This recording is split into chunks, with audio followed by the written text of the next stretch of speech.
इसी पे बात करनी है। यही वाली बात है, क्वेश्चंस नहीं हो रहे। बोलो भाई, बिल्कुल सही, ठीक है। देखो, अब इस चीज को ओवरकम करने के लिए, ये अगर मान लो इशू है, ठीक है, ये अगर इशू है कि क्वेश्चंस नहीं सॉल्व हो रहे, तो सबसे पहले आप इसका रीजन पता करें, ठीक है, यस।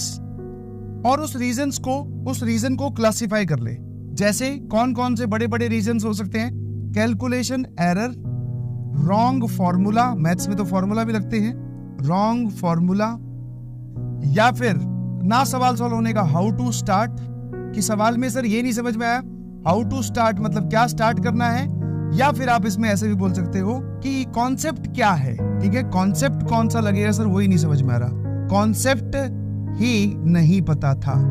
और इसी का ही एक सब पार्ट आता है निकल के जब आप इनको डिस्कस करोगे, न्यू टू मी, कि अच्छा ये सवाल ही नया था सर, समझ गए। हाँ, हाउ टू स्टार्ट बोल दो, कॉन्सेप्ट ही नहीं पता, या फिर आप इसमें स्लैश करके अप्रोच बता सकते हैं। तो ये आप हर बार जब भी आप क्वेश्चंस आपसे ना सॉल्व हो, चाहे वो डीपीपी के हैं, चाहे वो मॉड्यूल के हैं, चाहे वो क्लास नोट्स के होमवर्क हैं, आप इनमें से पहले तो उस पर टैग लगाना शुरू करें कि अच्छा ये कैलकुलेशन एरर की वजह से सर गलत जवाब आया या नहीं सॉल्व हुआ, अच्छा सर इसमें फॉर्मूला गलत लगा दिया था इसलिए आंसर गलत आया, अच्छा सर इसमें अप्रोच नहीं पता चल रही। तो पहले आप ये टैगिंग स्टार्ट करो, समझ गए, समझ में आया। सिंपल सा कोई भी कोड वर्ड बना लो, जैसे कि कैलकुलेशन एरर CE लिख देंगे उस पे हम, रॉन्ग फॉर्मूला WF लिख देंगे, ठीक है, आया ना, और हाउ टू स्टार्ट या फिर उस पे अप्रोच लिख देंगे APP, ठीक है, आया ना। अब सर अप्रोच कैसी बनाई जाए कि कोई भी सवाल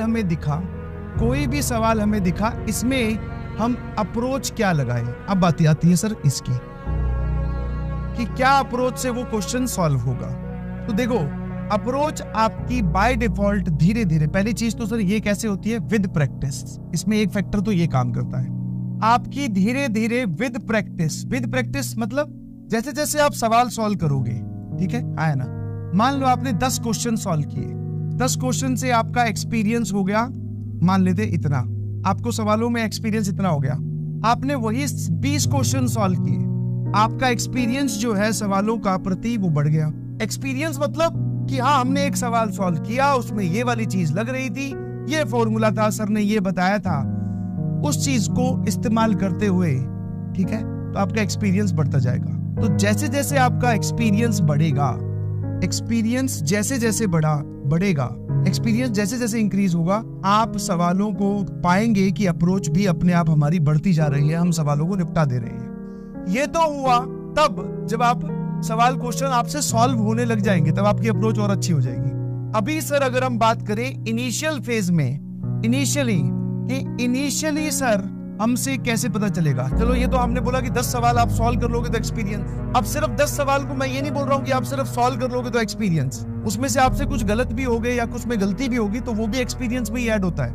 एक्सपीरियंस ये किसने बोला कि सिर्फ अच्छा ही होता है, एक्सपीरियंस तो बुरा भी होता है कि हाँ यार वो एक सवाल था जिसमें मैंने गलत फॉर्मूला लगा दिया था, तो ये भी एक एक्सपीरियंस है। वो बात आपको क्या बार बार ट्रिगर करती रहेगी कि बेटा इस सवाल में गलत फॉर्मूला मत लगा देना। बुरी आदतें, गंदी दोस्ती, डिस्ट्रैक्टेड लाइफ, इधर उधर घूम रहा हूँ, किसी दोस्त के रूम में पड़ा हूँ, कभी किसी सीनियर के रूम में पड़ा हूँ,